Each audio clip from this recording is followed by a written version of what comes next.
Fréquence cardiaque, qu'est-ce que c'est et comment est-elle mesurée? L'insuffisance cardiaque est la principale cause de décès dans les pays à revenus élevés. Pour cette raison, une mesure régulière du pouls est essentielle chez l'adulte, afin de prévenir les accidents graves. La fréquence cardiaque est définie comme le nombre de contractions ou de battements cardiaques par unité de temps. Ce paramètre est mesuré dans des conditions physiologiques bien déterminées et est exprimé en battements par minute. La vitesse du rythme cardiaque dépend de nombreux facteurs, tels que l'activité physique, les menaces pour la sécurité et les réactions émotionnelles individuelles. Comme vous pouvez l'imaginer, la fréquence cardiaque n'est pas la même au moment d'un accident de la circulation qu'au repos. Si vous voulez tout savoir sur ce paramètre vital, poursuivez donc votre lecture. Qu'est-ce que la fréquence cardiaque? La fréquence cardiaque représente le nombre de fois que le cœur se contracte par minute. Cet organe infatigable pompe 70 ml de sang à chaque battement, soit environ 5 litres en 60 secondes. Pour ce faire, vos muscles doivent se contracter et se détendre en rythme. Sur le plan physique, il s'agit d'un événement cyclique, car il se répète dans une unité de temps spécifique avec une périodicité totale. Bien qu'une fréquence cardiaque normale ne garantisse pas que l'individu est en bonne santé, c'est un paramètre utile pour identifier une grande variété de troubles. Selon l'Organisation mondiale de la santé, OMS, la cardiopathie ischémique est la première cause de décès dans le monde dans les pays à revenus élevés, bien au-dessus des cancers et autres types de pathologies. Elle représente 47% de tous les décès et en Europe et cause 4 millions de décès par an. Sans aucun doute, prêter attention au cœur peut sauver des vies. Comment la fréquence cardiaque est-elle mesurée? En général, le pouls peut être mesuré dans les zones où les artères passent près de la peau. Ces zones sont les suivantes: le poignet, le dessus du pied, la tempe, le cou et l'aine. La façon la plus courante de prendre le pouls est au niveau du poignet. Pour ce faire, vous devez effectuer les étapes suivantes. Appuyez doucement sur la partie intérieure du poignet du côté du pouce. Vous remarquerez l'artère radiale sous votre peau, qui traverse le canal radial. Placez l'index et le majeur de 1 à 2 cm sous le pli du poignet. Dès que vous ressentez le premier battement, commencez à compter le nombre de battements sur une durée de 60 secondes à l'aide d'un chronomètre. Vous pouvez également compter les battements sur une durée de 30 secondes, puis les multiplier par 2. Si vous ne voulez pas le faire manuellement, de nombreux appareils qui mesurent la pression artérielle indiquent également la fréquence cardiaque. L'utilisation de ces gadgets est simple et il ne faut pas plus de quelques minutes pour obtenir les résultats. Quelle est la fréquence cardiaque normale? Connaître la réponse à cette question est peut-être la raison pour laquelle vous êtes ici. La fréquence cardiaque individuelle dépend de nombreux facteurs, mais bien entendu, il existe des valeurs normales dans deux situations très spécifiques, pendant le repos et pendant l'exercice physique. La fréquence au repos. Au repos, la fréquence cardiaque pompe moins de sang. Si vous êtes allongé et détendu à la maison, votre fréquence moyenne sera comprise entre 60 et 100 battements, min. Cependant, une fréquence inférieure à 60 battements, min n'est pas toujours un signe de maladie. Par exemple, les patients qui prennent des bêta-bloquants ont des fréquences plus basses.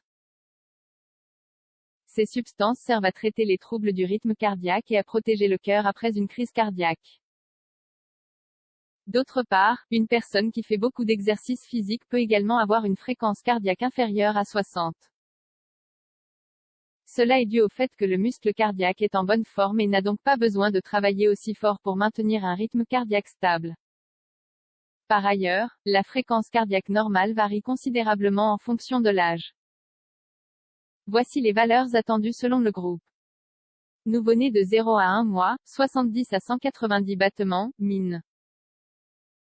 Bébé de 1 à 11 mois, 80 à 160 battements, min.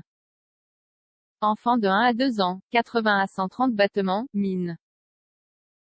Nourrisson de 3 à 4 ans, 80 à 120 battements, min. Enfant de 5 à 6 ans, 75 à 115 battements, min. Enfant de 7 à 9 ans, 70 à 110 battements, min. Adulte, 60 à 100 battements, min. Adulte sportif ou pratiquant un sport à un niveau professionnel, 40 à 60 battements, min. La fréquence cardiaque chez les enfants est plus élevée, parce que leur cœur n'est pas encore complètement développé. Les myocytes, cellules cardiaques, sont plus petits et non organisés. Par conséquent, la capacité de retrait est inférieure. Pour pomper la quantité de sang nécessaire, le cœur doit battre plus de fois. La fréquence pendant l'exercice. Pendant les périodes d'activité physique, le cœur bat plus vite. Les muscles ont besoin de plus de nutriments et d'oxygène, car ils dépensent de l'énergie, donc plus de sang doit les atteindre dans la même unité de temps. Pendant une activité physique, la fréquence cardiaque normale est de 150 à 200 battements, min. Quels facteurs peuvent modifier la fréquence cardiaque? De nombreux facteurs modifient la fréquence cardiaque, au-delà de l'exercice et du repos. Nous les énumérons ci-dessous. 1. La température de l'air. D'une manière générale, à une température ambiante comprise entre 16 et 24 degrés, la fréquence cardiaque peut augmenter de 2 à 4 battements par minute. Si la température est d'environ 25 à 30 degrés, la fréquence peut augmenter jusqu'à 10 battements par minute. 2. La position.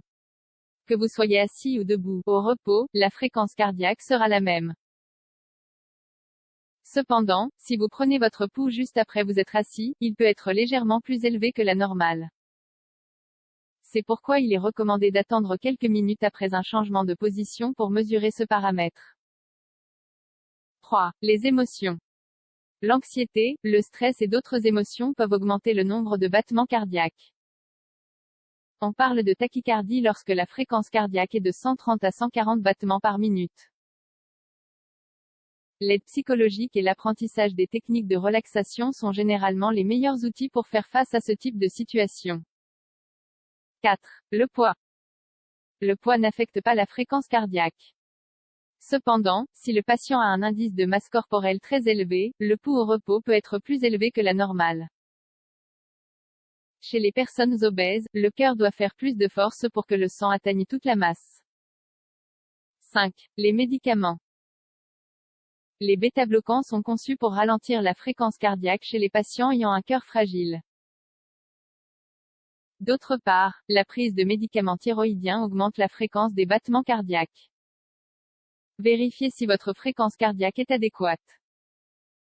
Comme vous l'avez peut-être vu, la fréquence cardiaque est un paramètre d'une importance vitale qui fournit de nombreuses informations sur l'état de santé immédiat du patient. Mais un nombre adéquat de battements par minute ne signifie pas que vous êtes en parfaite santé. Nous vous recommandons d'aller chez le médecin si votre fréquence cardiaque est souvent bien inférieure ou supérieure à la normale. Bien que cela puisse être une caractéristique physiologique, il vaut toujours mieux prévenir que guérir.